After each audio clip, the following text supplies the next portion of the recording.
எங்களுக்கு பீடிக்கே வழியில் குரு பிச்சை எடுக்கிறோம். பிச்சை எடுக்கணும்னு ஆயிடுச்சுல, அப்படியே ஒரு குவார்டர் கட்டிங் சேர்த்து எடுக்க வேண்டியதானே. சன்லேண்ட்ல சமைச்சா சக்தி தானா வரும். Merry Christmas and happy new year. The Chennai Silks let the celebrations begin. FIR அப்படின்னு பார்த்தீங்கன்னா அன்றைக்கு 4ஆம் தேதி நடந்த அந்த திரைப்பட ஷோவுக்கு வந்துட்டு இவர் வந்துட்டாரு.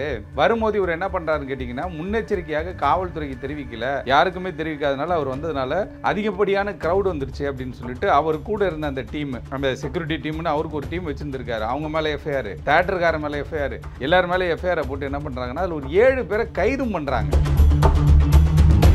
சிக்கப்பள்ளி காவல் நிலையத்தில் வந்து ஒரு எஃப்ஐஆர் தாக்கல் செய்யப்பட்டு 7 பேர் கைது செய்யப்பட்டுறாங்க. அந்த பெண்ணு இறந்து போயிடறாங்க. இவர் அதை சொல்லிட்டு அமைதியாக இருக்காரு. இருந்தாலும் இதுக்கு முக்கியமான கதாநாயகன் இவர் தான், படத்துக்கும் இவர் தான் கதாநாயகன், ஆனால் இந்த சம்பவத்திற்கு இவர் தான் கதாநாயகன் சொல்லிட்டு ஒரு எஃப்ஐஆரை போட்டு வாங்க உங்களை விசாரிக்கணும் காலைல போகிறாங்க. காவல்துறை கூட்டுட்டு போயிட்ட பிறகு என்ன சொல்கிறாங்கன்னா, உங்களை நாங்கள் அரெஸ்ட் பண்ணிட்டோம் அப்படின்ற மாதிரி சொல்கிறாங்க. சப்சிக்வெண்ட்டாக இந்த வழக்கு ஹைதராபாத்தில் வந்து உயர்நீதிமன்றத்தில் நடக்கும்போது உயர்நீதிமன்றத்தினுடைய நீதியரசர் அவங்க என்ன சொல்கிறாங்கன்னு கேட்டிங்கன்னா, அல்லு அர்ஜுன் வந்ததுனால தான் அங்கே வந்து நடந்துச்சு அப்படின்ற மாதிரியான ஒரு குற்றச்சாட்டுகளே சரியான நிலையில் இந்த முதல் தகவல் அறிக்கையில் இல்லை. ஒன்று. ரெண்டாவது என்ன அப்படின்னு கேட்டிங்கன்னா, அல்லு அர்ஜுனை இப்படி நெருக்கடி கொடுத்து கைது செய்யணுன்ற என்ன அவசியம் உங்களுக்கு இப்போ ஏற்பட்டுச்சு? அரசியல் ரீதியாக உங்களுக்கு தெரியும், ஏற்கனவே வந்து ஜெகன்மோகன் ரெட்டிக்கு ஆதரவாகவும் இவர் வந்து பிரச்சாரம் பண்ணார். கடந்த முறை தேர்தலில் வந்து ஆந்திராவில் வந்து அவர் அந்த பிரச்சாரம் பண்ணியிருந்தார். இருந்தாலும் தெலுங்கானா மாநிலத்தில் வந்து இன்றைக்கி காங்கிரஸ் ஆட்சியில் இருக்குது. ஒரு மெசேஜ் போட்டாலே நீங்கள் இன்வெஸ்டிகேஷன் வாங்கன்னு சொன்னாலே வந்துடக்கூடிய ஆள், அவரை போய் ஹராஸ் பண்ணுற மாதிரி, அவருக்கு ஒரு மன உளைச்சலை கொடுக்குன்ற மாதிரி, ஒரு பயத்தை ஏற்படுத்துகிற மாதிரி ஒரு செயலை காவல்துறை அங்கே செஞ்சுருக்காங்கன்னா அதுக்கு பின்னாடி ஏதோ ஒரு அரசியல் சதி இருக்குமோன்னு தான் நம்மளும் பார்க்குறோம். இப்போ பாருங்கள், அல்லு அர்ஜுன் அவர்கள் கைது அப்படின்னு போட்டு அல்லு அர்ஜுன் 14 சிறைன்னு போட்டோன்னே எல்லா நடிகர்கள் என்ன பண்ணுறாங்க, இனிமேல் இந்த ப்ரொமோஷன் ப்ரோக்ராமே வேணான்ற ஒரு விஷயத்துக்கே போயிடுவாங்க. இந்த செக்ஷன் அடிப்படையில் எவ்வளவு காலம் அவருக்கு சிறைவாசம் கிடைக்கட்டும்னு இப்படியான செக்ஷன்கள்லாம் போடப்பட்டிருக்கு. நடிகர் அல்லு அர்ஜுன் அதிரடி கைது, அதன் பிறகு 14 நாட்கள் நீதிமன்ற காவல், உடனேவே ஜாமீன் நிபந்தனை அடிப்படையில் அப்படின்ற மாதிரி இடைக்கால ஜாமீன். இதில் என்ன நடந்தது சார்? ஏன் இவ்வளவு அதிரடியான நடவடிக்கைகள்லாம்? அதாவது ஒரு திரைப்படம் வந்து அவருடைய திரைப்படம் ரிலீஸ் ஆக போகுது அப்படின்றதுக்காக அவர் என்ன பண்ணுறார், 4ஆம் தேதி ஹைதராபாத்தில் இருக்கக்கூடிய ஒரு தேட்டருக்கு போகிறாரு.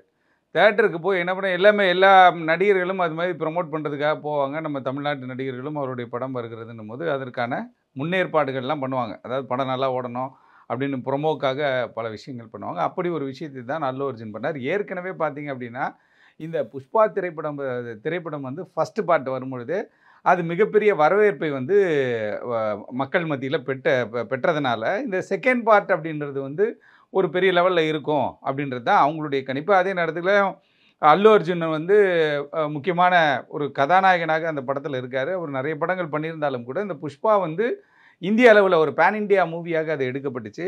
அப்படி எடுக்கப்பட்டிருக்கும் போது அவர் பல இடங்களுக்கு போகிறார். இதற்கு முன்னதாக பார்த்தீங்கன்னா பாட்னாவுக்கு போனார். பாட்னாவில் போயிட்டு இதோடைய ப்ரொமோ அங்கே வந்துட்டு அந்த திரைப்படத்தினுடைய ஹீரோயின் போகிறாங்க, இவரும் போகிறாங்க. அங்கே லட்சக்கணக்கான மக்கள் வந்து அவருடைய ஃபேன்ஸ் வந்து அங்கே கேதர் ஆகிறாங்க.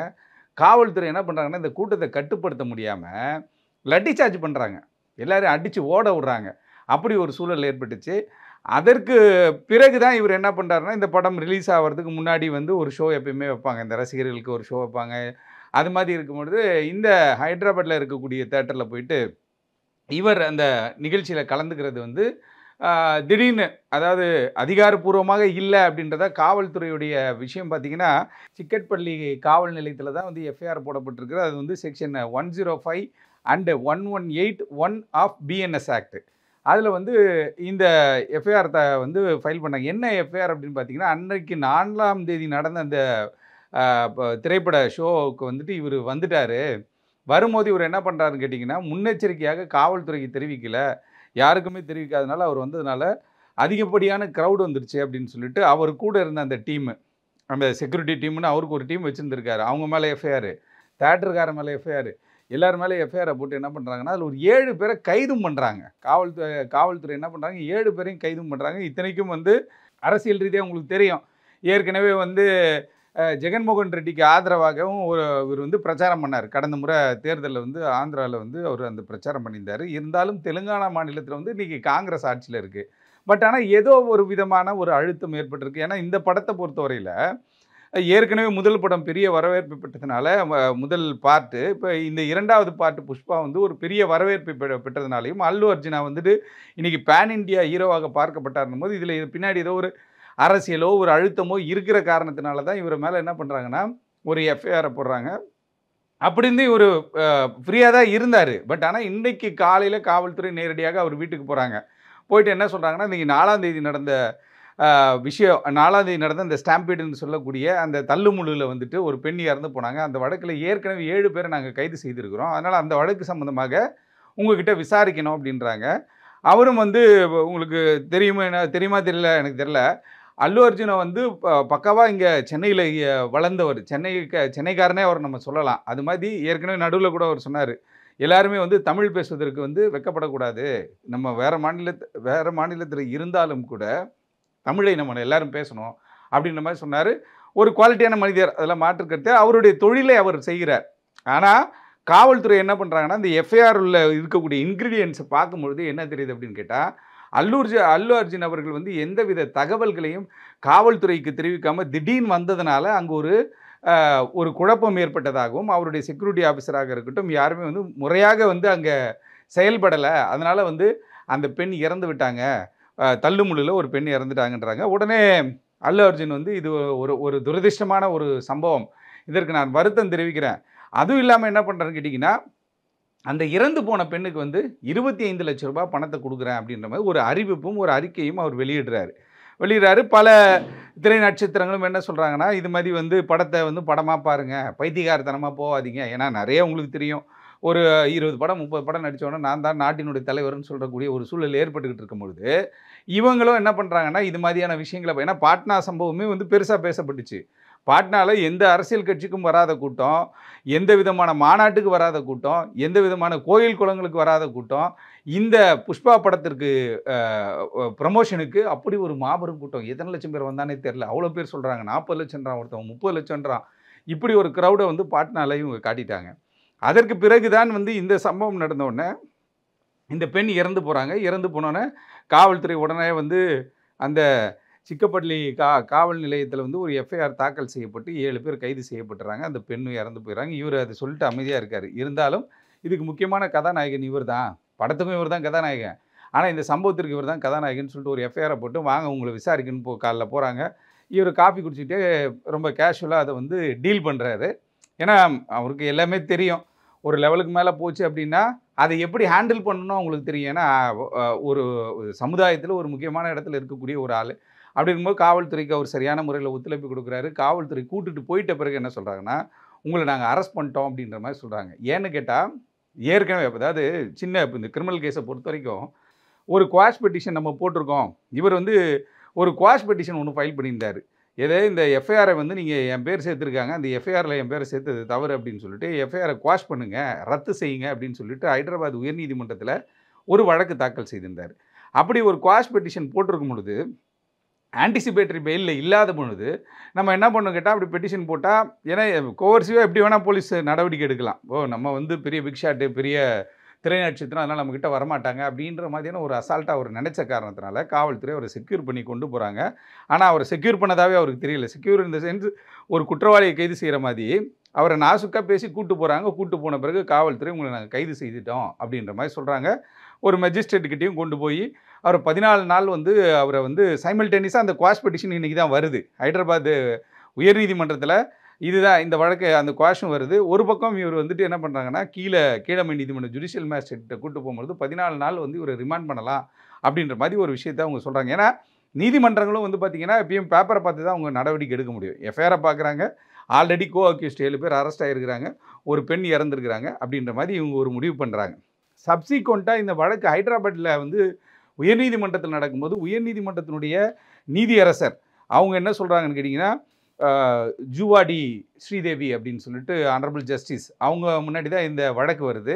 அவங்க அந்த வழக்கை எல்லாத்தையுமே படிக்கிறாங்க, எஃப்ஐஆரை படிக்கிறாங்க. ஏன்னா குவாஷ் பெட்டிஷன் இல்லையா, அப்படின்னும் போது அந்த எஃப்ஐஆரை படிக்கும்போது அவங்க என்ன சொல்கிறாங்க, எஃப்ஐஆரில் இன்க்ரீடியன்ஸே கிடையாது, எஃப்ஐஆரில் இவர்னால தான் அங்கே வந்து அந்த சம்பவம் நடந்தது அப்படின்ற மாதிரி ஒரு இன்க்ரீடியன்ஸே வந்து அதில் உள்ள நீங்கள் எஃப்ஐஆரில் சேர்க்கலை, அல்லு அர்ஜுன் வந்ததுனால தான் அங்கே வந்து நடந்துச்சு அப்படின்ற மாதிரியான ஒரு குற்றச்சாட்டுகளே சரியான நிலையில் இந்த முதல் தகவல் அறிக்கையில் இல்லை. ஒன்று. ரெண்டாவது என்ன அப்படின்னு கேட்டிங்கன்னா, அல்லு அர்ஜுனை இப்படி நெருக்கடி கொடுத்து கைது செய்யணுன்ற என்ன அவசியம் உங்களுக்கு இப்போ ஏற்பட்டுச்சு? ஏன்னா ஒரு தனி மனிதனுக்கு அதாவது அவருக்கு இந்திய அரசியலமைப்பு சட்டத்தின்படி எல்லா பாதுகாப்பும் கொடுக்க வேண்டியது அவசியம். அதே நேரத்தில் அவரை வந்து ஒரு சாதாரண ஒரு விஷயமாக வந்து நீங்கள் ஹேண்டில் பண்ணுறது எப்படி? அது வந்து ஒரு சிக்கலான ஒரு விஷயன்ற மாதிரி பல்வேறு விஷயங்களை காவல்துறைக்கு எதிராக அடுக்கடுக்காக குற்றச்சாட்டுகளை அவங்க சொல்லியிருக்காங்க. ஏன்னா ஒரு குற்றவாளியை கைது செய்கின்ற பொழுது அதில் என்னென்ன இன்க்ரீடியன்ஸ் இருக்குது, எஃப்ஐஆர் அட்ராக்ட் ஆகுதா, எல்லாமே பார்க்கணும். அதை அவங்க பார்க்கல அப்படின்ற மாதிரி சொல்கிறாங்க. அதே நேரத்தில் அவருக்காக அப்பியரான மூத்த வழக்கறிஞர் நிரஞ்சன் ரெட்டி அவரும் என்ன சொல்கிறார் அப்படின்னு கேட்டிங்கன்னா, இந்த ஏற்கனவே ஒரு முறை வந்து ரேஸ்ன்னு நினைக்கிற ஒரு படம், ஷாருக் கானுடைய படம் அந்த வெளியிடும் போது அதை ப்ரொமோக்காக ரயிலில் வந்து அவர் பயணிக்கிறார். அப்போ வந்து இது மாதிரி ஒரு சம்பவம் ஏற்பட்டுச்சு. அந்த வழக்கில் ஒன்றும் எஃப்ஐஆரில் வந்து ஷாருக் கானை சேர்க்கலை அப்படின்னு சொல்லி ஒரு வழக்கை மேற்கோள் காட்டுறாரு, இந்த வழக்கை காட்டுறாரு. அதுக்கப்புறம் பல்வேறு வழக்குகளை நீதிபதி ஜுவாடி ஸ்ரீதேவி அவர்கள் முன்னிலையில் அவங்க சொல்கிறாங்க. இந்த மாதிரி வழக்குகள்லாம் இருக்குது. எர்லியராக வந்து அர்னாப் கோஸ்வாமி வழக்கு ஒரு வழக்கை வந்து மேற்கோள் காட்டுறாங்க. அவங்களும் அந்த வழக்கெல்லாம் படிக்கிறாங்க. படிச்சிட்ட பிறகு என்ன சொல்கிறாங்கன்னு கேட்டால், இந்த எஃப்ஐஆரை பொறுத்தவரையில் இந்த எஃப்ஐஆரில் வந்து இன்க்ரீடியன்ஸ் கம்மியாக இருக்குது. அதுவும் இல்லாமல் இவ்வளோ அவசரமாக ஒரு திரைப்படத்தினுடைய நட்சத்திரமாக இருக்கக்கூடிய ஒருவரை நீங்கள் கைது செய்கிறீங்க அப்படின்ற மாதிரி சொல்கிறாங்க. சப்சிக்வெண்ட்டாக என்ன ஒரு பேச்சு அடிபடுது அப்படின்னு கேட்டிங்கன்னா, அந்த விவாதத்தில் நடந்த சம்பவம் என்னன்னு கேட்டால், நிரஞ்சன் ரெட்டி அவர்கள், மூத்த வழக்கறிஞர் நிரஞ்சன் ரெட்டி அவர்கள் ஒரு விஷயத்தை குறிப்பாக சொல்கிறாரு. சம்பவம் நடக்கும்போது கிரவுண்ட் ஃப்ளோரில் வந்து அந்த பெண் வந்து தள்ளுமுழுவில் உயிரிழந்து போகிறாங்க. ஆனால் நம்ம இவர் வந்து அல்லு அர்ஜுன் அவர்கள் வந்து முதல் மாடியில் தான் அவர் இருந்தார். அப்போ கீழே நடந்த சம்பவம் அவருக்கு தெரியாது அப்படின்ற ஒன்று சொல்கிறாங்க. அதே போல் அல்லு அர்ஜுன் வந்துட்டு அந்த தேட்டருக்கு வரப்போகிறத ஏற்கனவே வந்து தேட்டர் நிர்வாகத்தினரிடமும் ப்ரொடியூசர்கிடமும் சொல்லிட்டாரு. அப்போ அவங்க தான் வந்து காவல்துறைக்கிட்ட சொல்லியிருக்கணும், இது மாதிரி பாதுகாப்பு வேணும்ன்ட்டு. டைரெக்டாக அல்லு அர்ஜுன் போய் போலீஸ் ஸ்டேஷனில் ஒரு லெட்டர் எழுதி ஊற்றி நான் இந்த படத்துக்கு போகிறேன்னு சொல்ல போகிறது கிடையாது. அவருடைய ப்ரொமோ வேலையை பார்க்குறாரு, ப்ரோட்டோக்காலை மெயின்டைன் பண்ணுறாரு. ப்ரொடியூசரை கூப்பிட்டு சொல்கிறாரு, சார் நான் இந்த தேட்டருக்கு போகிறேன் சார். ப்ரொடியூசர் என்ன சொல்கிறாரு, நான் தேட்டருக்கு இன்ஃபார்ம் பண்ணிட்டேன் சார்ன்றாரு. அப்போ தேட்டர் வந்து அல்லு அர்ஜுன் வந்தால் ஏற்கனவே பாட்னால லட்டி சார்ஜ்லாம் நடந்திருக்கு. அப்போ அல்லு அர்ஜுன் வந்து இன்றைக்கி இந்தியாவினுடைய பேன் இண்டியா மூவி ஆக இந்த படம் பார்க்கப்படுது. ஏன்னா படம் ரிலீஸ் ஆனது வந்து உங்களுக்கு தெரியும், இந்தி திரையுலகில் வந்து அதிகமாக இந்த ஒரு 2-3 நாளில் அதிகமாக வசூல் செய்யப்பட்ட படமாக அது பார்க்கப்படுது. அதே போல் இந்தியாவில் பரவலாகவே இன்றைக்கி வந்து பார்த்திங்கன்னா குறைந்த காலத்திற்குள்ளே நிறைய வசூல் ஈட்டிய ஒரு படமாக இந்த படம் பார்க்கப்படுது. அப்படி இருக்கும் பொழுது அல்லு அர்ஜுன் வந்து ஏற்கனவே வந்து அது ஒரு இன்டென்ஷனோட இதை வந்து ஒரு கல்பபிள் ஹோமிசைடாக இது வந்து ஒரு குற்றமுறு சிந்தனையோடு இந்த இடத்துல வந்து ஒரு மரணம் ஏற்படும் அப்படின்றதுக்காக அவர் அந்த இடத்துக்கு போவே இல்லை. அவர் இருந்தது மேலே ஃபஸ்ட் ஃப்ளோரில் இருந்தார், கீழே சம்பவம் நடந்துச்சு, இதுக்கு நாங்கள் எப்படி பொறுப்பாக முடியும்னு அவருடைய வாதத்தை அங்கே வைக்கிறாரு. அந்த வாதத்தை வந்து ஏற்றுக்கொள்ளுகிற நீதிபதி அவர்கள், ஸ்ரீதேவி அவர்கள், அவங்க ஒரே ஒரு விஷயத்தை சொல்கிறாங்க, எடுத்தோம் கவுத்தன்லாம் ஒரு முடிவு எடுக்க முடியாது. சைமல்டேனியஸாக குவாஷ் பெட்டிஷன் இன்றைக்கி வருது. அதே சைடில் நீங்கள் என்ன பண்ணுறீங்கன்னா, இந்த குவாஷனை விசாரிக்கைக்கு லஞ்ச் மோஷனில் கொண்டு வராங்க. 250 ஐட்டம் போல் அது எடுத்துகிட்டு வராங்க. எடுத்துகிட்டு வரும்பொழுது அதுக்குள்ளே அவ்வளோ அவசரப்பட்டு நீங்கள் ஒரு சம்பவத்தை செய்து அல்லு அர்ஜுனை கைது செய்து அவருக்கு வந்து ஒரு நெருக்கடி கொடுக்கணுன்ற மாதிரி ஒரு விஷயத்தை நீங்கள் பண்ணுறீங்க.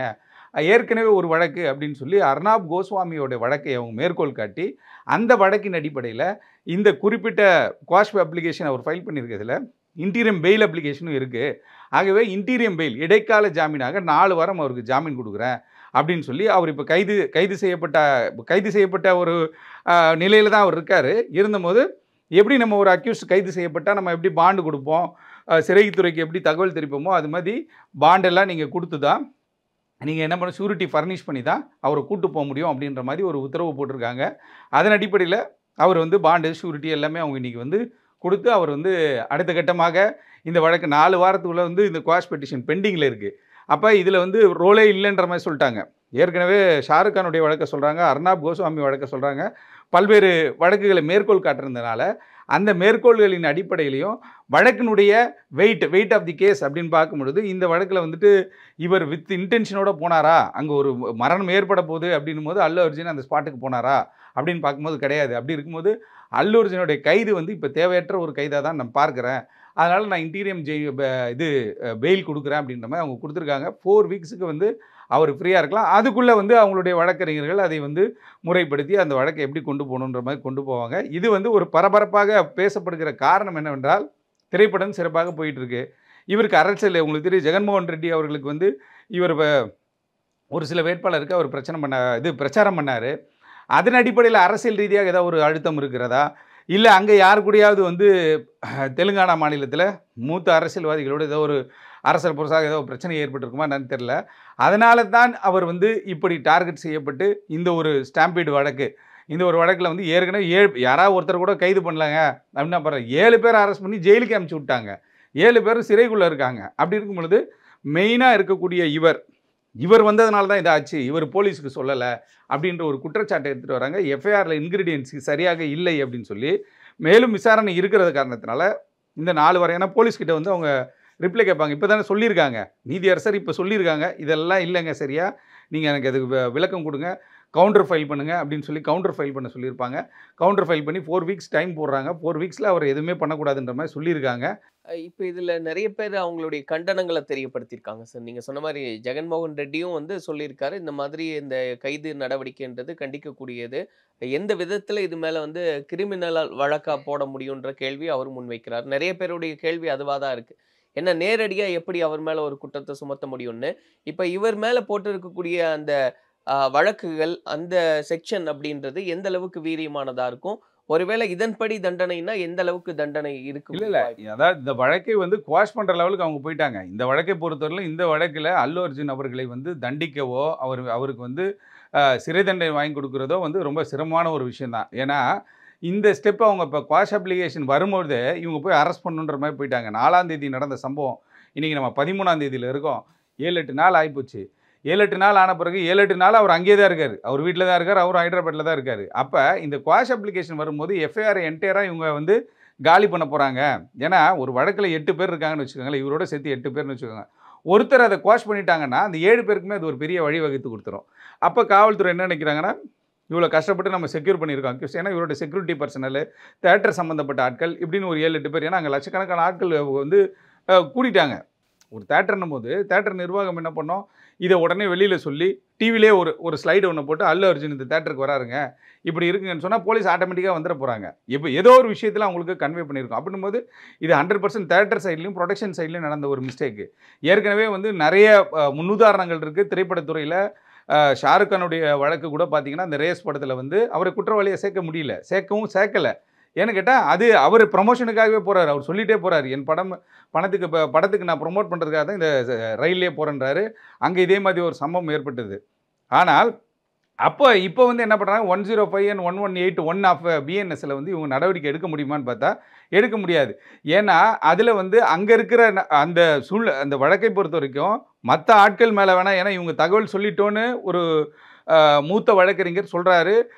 அல்லு அர்ஜுன் அவர்கள் ப்ரொடியூசர்கிட்டையும் தகவல் சொல்லிடுறாரு. ப்ரொடியூசர் அல்லு அர்ஜுனை கூப்பிட்டு என்ன சொல்கிறாருன்னா, நான் தேட்டர் நிர்வாகத்துக்கிட்ட சொல்லிட்டேன் அப்படின்றார். அப்போ என்டையராக இந்த பேர்டன் யார்கிட்ட போகுதுன்னு கேட்டிங்கன்னா தேட்டர் நிர்வாகத்துக்கிட்டையும் ப்ரொடக்ஷன் கிட்ட தான் போகுது. அல்லு அர்ஜுன்றவர் ஒரு படத்தில் நடித்த ஒரு கதாநாயகன். அவர் அந்த படத்தில் அதை ப்ரமோட் பண்ணுறதுக்காக 10 மாநிலங்களுக்கு போய் சுற்றுறாரு. அது வந்து கொஞ்சம் வைட் ஆங்கிளில் வந்து படம் சேல் ஆகும் அப்படின்றதுக்காக அவங்க அதை பண்ணுறாங்க. அப்படி இருக்கும் பொழுது இதில் வந்து அவரை குற்றவாளியாக சேர்க்கணும்.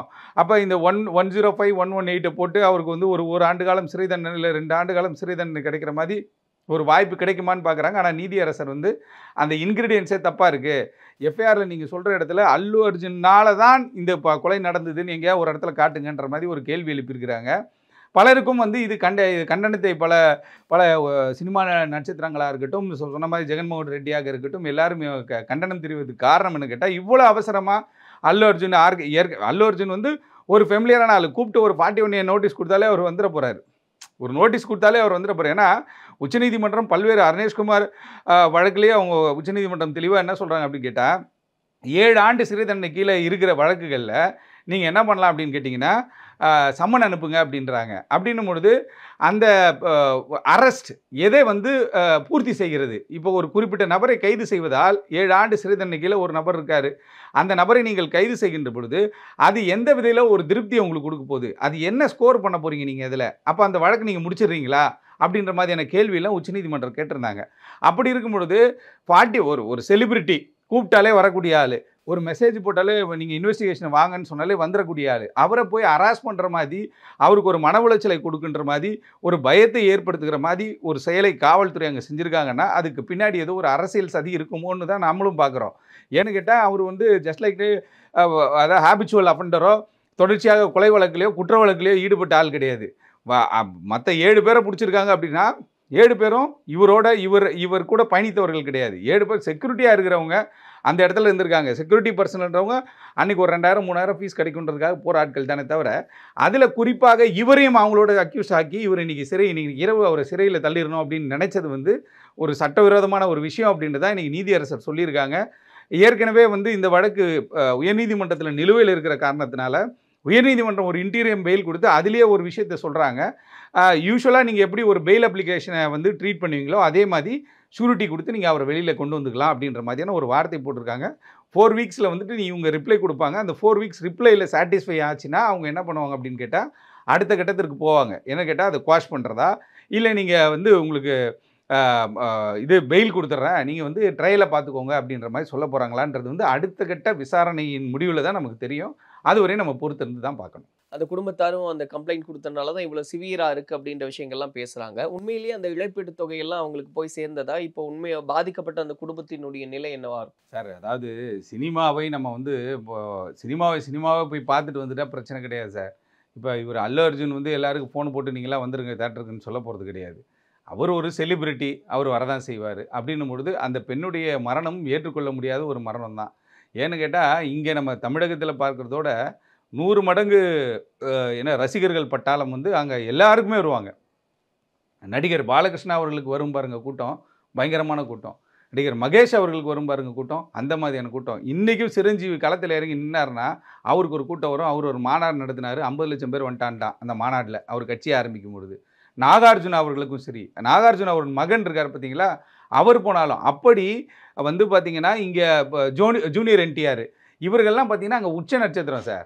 அப்படி இருக்கும் பொழுது இவங்க நம்மளுடைய மக்கள் என்ன பண்ணுறாங்கன்னு கேட்டிங்கன்னா, அந்த நேரத்திற்கு பெண்கள் அங்கே போயிருக்கணுமான்றதே நமக்கு வந்து ஒரு வியப்பான ஒரு விஷயமா இருக்குது. ஏன்னா க்ரௌடை கண்ட்ரோல் பண்ணவே முடியாது. இப்போ பாட்னா ஒரு உதாரணத்துக்கு நம்ம சொல்கிறோம், போலீஸ் இறங்கி லட்டி சார்ஜ் பண்ண எவ்வளோ பேர் அடிப்பாங்க? ஃப்ரண்ட்டில் இருக்க 5 பேர் தான் அடிக்க முடியும். பின்னாடி நிற்கிறான 10 லட்சம் பேர், அவன் 10 லட்சம் பேர் அடிக்கிறதுக்கு உங்களுக்கு வந்து 10 லட்சம் போலீஸ் வேணும். 10 லட்சம் போலீஸ் பீகாரில் இருப்பாங்கன்னே தெரில. அப்படிப்பட்ட ஒரு க்ரௌடு வந்துட்டு பிறகு அதை கண்ட்ரோல் பண்ண முடியல. அப்புறம் அந்த பெண் இறந்து போயிட்டாங்கன்னும் போது இவர் துடிச்சு போகிறார். இவர் அந்த சம்பவம் நடக்கும்போது கிரவுண்ட் ஃப்ளோரில் நடக்குது. இவர் ஃபஸ்ட் ஃப்ளோரில் இருக்கார், ஃபஸ்ட் ஃப்ளோரில் பேசிக்கிட்டு இருக்காரு. கிரவுண்ட் ஃப்ளோரில் சம்பவம் நடந்த போனால் இவங்க பதப்படைஞ்சு எல்லாம் வந்து எல்லாத்தையும் பிரித்து எல்லாத்தையும் அனுப்பிவிட்றாங்க. போங்க என்னங்க இது மாதிரி ஆகிப்போச்சு அப்படின்னு சொல்லி தியேட்டர் நிர்வாகத்தை கூப்பிட்டு இவர் கண்டிக்கிறாரு. ஏற்கனவே நான் தகவல் சொன்ன எல்லாத்தையுமே நீங்கள் பண்ணியிருக்கணும் இல்லைங்க, ஒரு உயிர் அப்பாயா அநியாயமாக ஒரு உயிர் போயிடுச்சாங்கன்ட்டு அல்லு அர்ஜுன் அவர்கள் அந்த இடத்துலலாம் பேசுகிறாரு. பேசும்பொழுது அவருடைய பார்ட்டில் அவருடைய இன்டென்ஷன், அவர் வந்து வித் மேலஃபைடு இன்டென்ஷன் அந்த இடத்துல வந்து ஒரு சம்பவம் நடக்கும்னு சொல்லி அவர் அதை போய் பண்ணலை. நடந்துருச்சு எதிர்பாராத விதமாக. அந்த குடும்பத்தினரும் வந்து இன்றைக்கி அந்த இழப்பீடு தொகையை அவர் தரேன்னு சொல்லுறாரு. கண்டிப்பாக அவங்க தந்துடுவாங்க. ஏன்னா அது தந்துட்டாங்களா என்னன்னு தெரில. இழப்பீடு தொகை தரேன்னு சொல்லி அவர் அறிக்கையை வெளியிட்ட காரணத்தினால அவர் கொடுத்து தான் ஆகணும். அதுவும் இல்லாமல் இவங்க இப்போ புகார் வந்து இது சுமோட்டோ புகாராக தான் பார்க்கப்படுது. அந்த குடும்பத்தினர் கொடுத்த புகார் மாதிரி தெரில, சுமோட்டோ புகாராக. ஆகவே அரசே எடுத்து இது மாதிரி வந்து அடிக்கடி, ஏன்னா எல்லா நட்சத்திரங்கள் படம் வெளில வரும்போது என்ன பண்ணுறாங்கன்னா ஆளாளுக்கு ஒரு கூட்டத்தை போட்டு பண்ண ஆரம்பித்தோன்னே அது பெரிய லெவலில். அது உங்களுக்கு தெரியும், நம்முடைய தாவேக்கு அவனுடைய தலைவர் கூட வந்து கேரளாவுக்கு போனார். தமிழ்நாட்டோட அங்கே பயங்கர கூட்டமாயிருச்சு, எல்லாம் பயந்துட்டான். அப்படி வந்து அந்த காரை ஒட்டிக்கிட்டே கிட்டே போகிறது, பைக்கில் போகிறது, ஒரு கீழே விழுந்து, அதாவது கரணம் தப்பினால் மரணம் மாதிரி விஜய் அவர்களை போகும்போது இருந்து விஜய் அவர்கள் அவங்களாம் வாங்க நான் சொன்னார். இல்லை, அந்த ரசிகர் பட்டாளம்ன்றது வந்து என்ன கேட்டால் அவனா எந்தூசியாசம் ஆகி அவனா கூட ஓடி வர்றது. ஏதாவது ஒரு சம்பவம் ஏற்பட்டுருச்சுன்னா என்ன பண்ணாங்க, டக்குன்னு அப்படியே திருப்பி என்ன பண்ணாங்க, அவரால் தாங்க ஆச்சுன்றாங்க. அந்த மாதிரி தான் இது மாதிரி ஆயிடுச்சு. இறந்து போனவர்கள் குடும்பத்திற்கு அரசும் ஏதோ இழப்பீடு தருவதாக சொல்லியிருக்கதா சொல்கிறாங்க. இவரும் ஒரு இழப்பீடு தருவதாக சொல்லியிருக்காரு. இருந்தாலும் ஆண்டாண்டு காலமாக அழுது புலம்பினாலும் ஆண்டவர் மீண்டு வருவதில்லைன்ற மாதிரி சொல்கிறாங்க. அப்படி இருக்கும் பொழுது அந்த இழப்பை ஈடு செய்ய முடியாது. அந்த பெண் குழந்தை குட்டியோடு இருந்த ஒரு பெண் வந்து திடீர்னு மரிச்சு போயிட்டாங்க, இறந்து போயிட்டாங்க அப்படின்னும் பொழுது அதுக்கு வந்து ஈடு இணை எதுவுமே கிடையாது. இருந்தாலும் இந்த சம்பவம் ஒரு பாடமாக இருக்கும். இனிமேல் இப்போ பாருங்கள், அல்லு அர்ஜுன் அவர்கள் கைது அப்படின்னு போட்டு அல்லு அர்ஜுன் 14 சிறைன்னு போட்டோன்னே எல்லா நடிகர்கள் என்ன பண்ணுறாங்க, இனிமேல் இந்த ப்ரொமோஷன் ப்ரோக்ராமே வேணான்ற ஒரு விஷயத்துக்கே போயிடுவாங்க. ஆன்லைன்லேயே வந்து நம்ம ஒரு கேம்பெயினிங் பண்ணிக்கலாம் அப்படின்ற ஒரு சூழலுக்கு போயிடுவாங்க. ஏன்னா எங்கே என்ன நடக்குன்னு தெரியாது. அவன் உண்மையிலே உடம்புல வந்து ஒரு பேஷண்ட்டாக இருப்பான், ஒரு ஹார்ட் பேஷண்ட்டாக இருப்பான், அல்லு அர்ஜுனுடைய ஃபேனாக இருப்பான், விஜயனுடைய ஃபேனாக இருப்பான், விக்ரமுடைய ஃபேனாக போய் நிற்பான். அங்கே செத்து போயிட்டால் யார் பேர் வரும்? இவங்க பேர் தான் வரும். ஆகவே சில மாற்றங்களை இந்த உங்களுக்கு நல்லா தெரியும், திரைத்துறையை பொறுத்தவரை எங்களுக்கு கட்டுப்பாடே கிடையாது. கட்டுப்பாடற்ற சுதந்திரம் இருக்கிற ஒரு காரணத்தினால ஒரு சில விஷயங்களை நம்ம தடுக்கவே முடியல. ஆனாலும் கூட இந்த பாதிக்கப்பட்ட குடும்பத்திற்கு அரசும் சில உதவிகளை செய்வதாக சொல்லியிருக்கிறார்கள், அல்லு அர்ஜுனும் அவர்களும் செய்வதாக சொல்லியிருக்கார். இன்றைக்கி நீதிமன்றமும் போயிடுச்சு. நீதிமன்றம் கொஸ்டின் பண்ணியிருப்பான், ஏன்பா 25 லட்சம் தரேன்னு சொன்னி அந்த குடும்பத்துக்கு கொடுத்தியான்னு கேள்வி கேட்பாங்க. அப்போ எல்லாத்துக்குமே அவர் பதில் சொல்லி ஆக வேண்டிய ஒரு சூழல் ஏற்பட்டிருக்கு. ஆகவே இது இன்டென்ஷனாக பண்ண ஒரு கொலையோ இல்லை ஒரு திட்டமிட்ட படுகொலையோ கிடையாது. இது ஏதோ எதிர்பாராத விதமாக நடந்த ஒரு அசம்பாவிதமாகத்தான் பார்க்கப்படுகிறது. அதை தான் மூத்த வழக்கறிஞர் நிரஞ்சன் ரெட்டி அவர்கள் உயர்நீதிமன்றத்தில் சொல்லியிருக்காரு.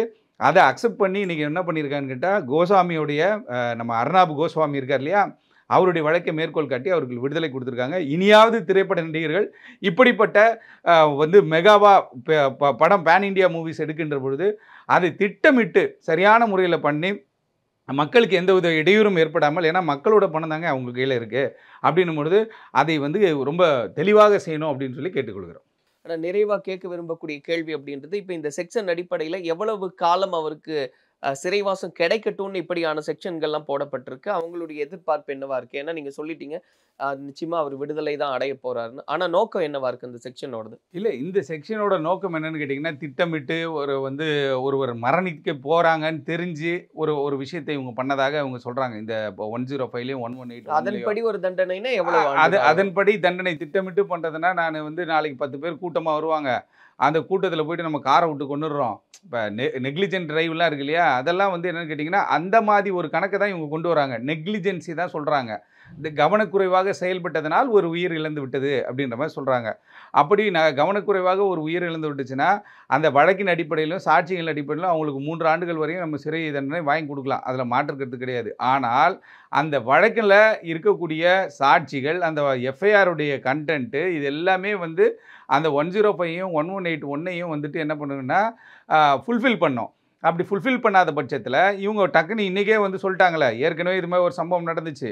அதே போல் பார்த்திங்கன்னா இது ஷாருக் கானுடைய வழக்கு மேற்கோள் காட்டுறாங்க. அதே போல் எஃப்ஐஆரில் இவர்னால தான் ஏற்பட்டதுன்னு நீங்கள் எந்த ஒரு இடத்துலையும் பாயிண்ட் அவுட் பண்ணவே இல்லை. சம்பவம் நடந்தது கிரவுண்ட் ஃப்ளோரு, ஃபஸ்ட் ஃப்ளோரில் அவர் இருந்திருக்காருன்ற விஷயத்தையும் நீங்களே சொல்லிடுறீங்க.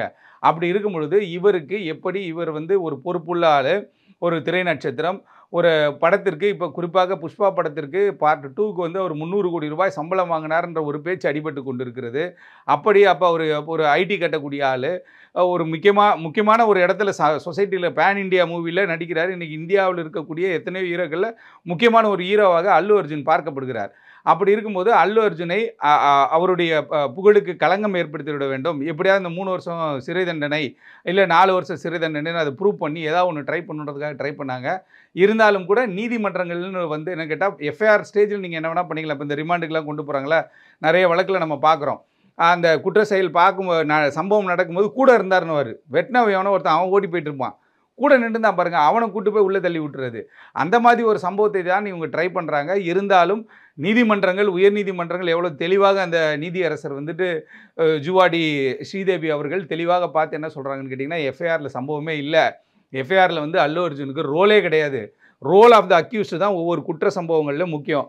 ஃபஸ்ட்டு யார் 120Bக்குள்ளே யார் வரா, யார் திட்டமிட்டு கொடுக்குறது, ஸ்கெட்சு யார் போடுறது, இதெல்லாம் கிரிமினல் கேஸில் சொல்கிறேன். இப்போ ஆம்ஸ்ட்ராங் அவருடைய கொலை வழக்கு பாருங்களேன், இதெல்லாம் யார் யார் பண்ணான்னு எடுப்பாங்க. ஆனால் இந்த வழக்கும் அந்த வழக்கும் நம்ம ஒப்பிடவே முடியாது. ஆனால் போலீஸ் என்ன பண்ணுறாங்கன்னா அதே கதையை தான் தூக்கிட்டு வராங்க, திட்டமிட்டு செய்யப்பட்ட ஒரு கொலை அப்படின்ற மாதிரி சொல்கிறாங்க. ஆனால் அது திட்டமிட்டு செய்யப்படவில்லை என்பது ஆவணங்கள் வாயிலாக தெரிகிறது, ஆவணங்களை படித்த நீதியரசருக்கு தெரிகிறது. அதனால் அவங்க இன்டீரியம் பெயில் கொடுத்துருக்காங்க.